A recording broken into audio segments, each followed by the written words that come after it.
And we're live. Welcome back, everyone. Episode 86 of Kids Deserve It. We hope you've been enjoying our weekly chats with educators and game changers from around the country. Also, don't forget, you can check us out on iTunes. And don't forget, while you're on iTunes, to leave us a review, because we select a new winner every week to win an autographed book set from the reviews on iTunes. Also, don't forget to join our Kids Deserve It chat on Wednesdays at 8 p.m. Central Time and 6 p.m. Pacific Time.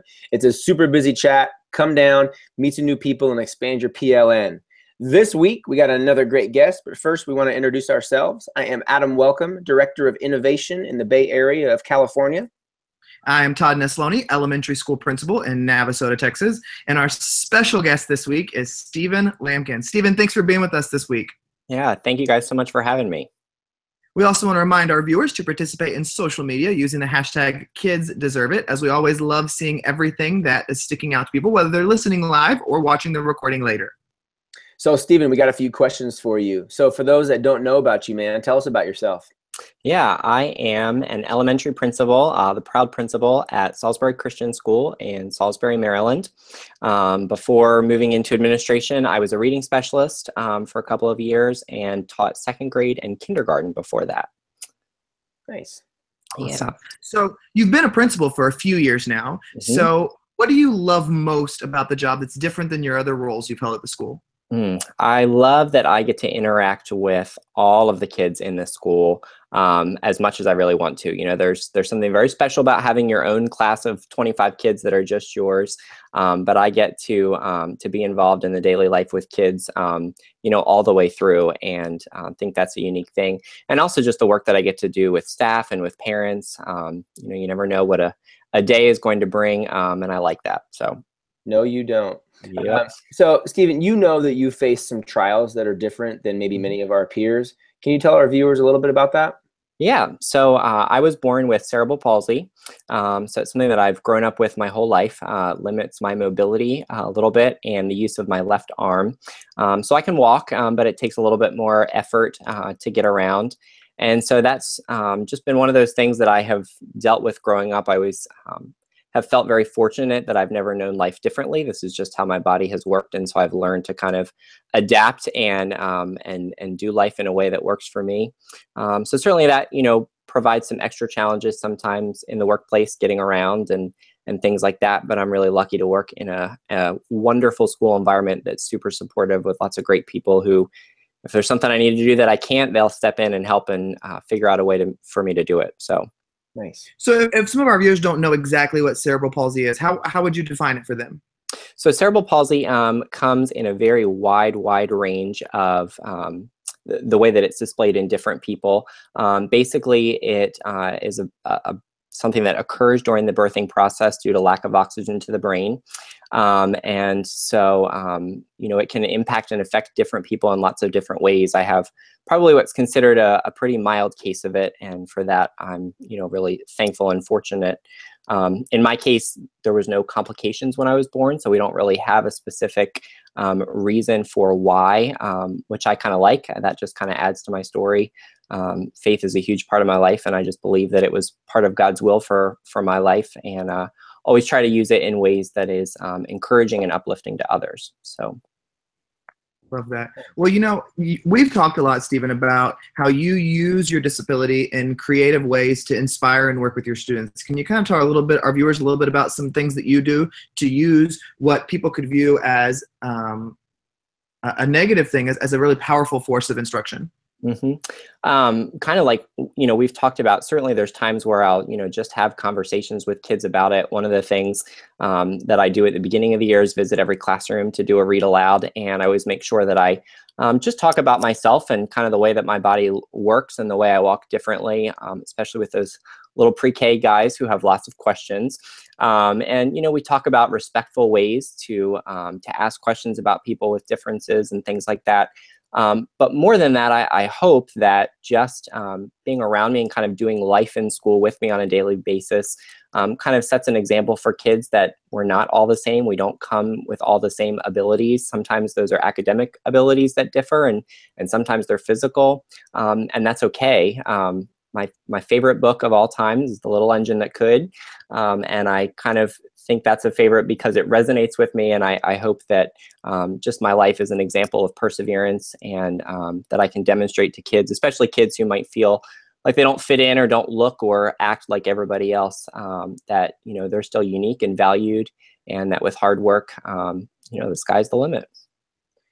So Stephen, thinking about this upcoming year, what is one thing that you're working on growing with? I'm working to grow in a whole lot of different ways. I think the big one for me is working on just my ability to be a coach for my teachers.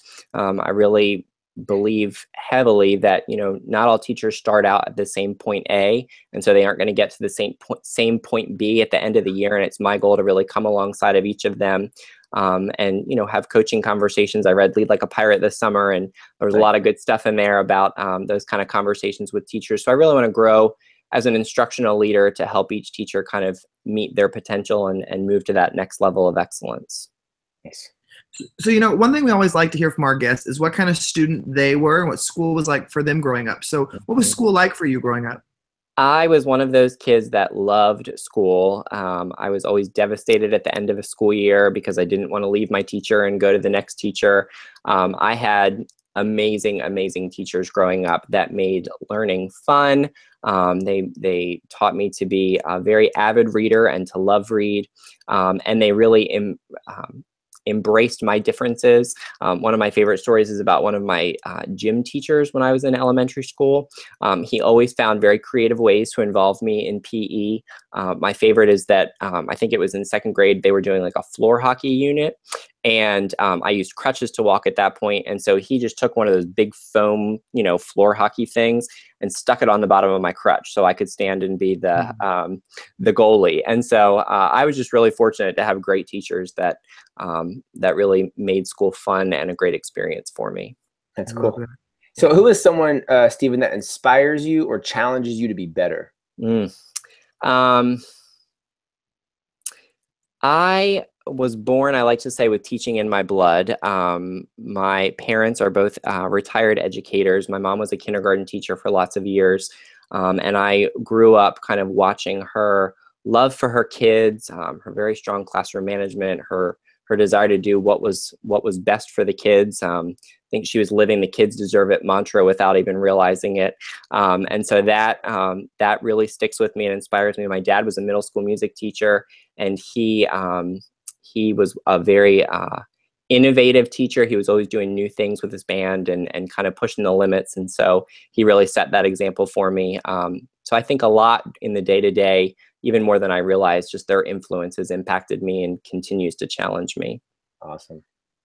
So you've also recently started a brand new endeavor with your brother. Can you tell our viewers a little bit about that? Yeah, so my brother, also born with that education in his blood, is a music teacher in New Jersey. He's also an aspiring school administrator.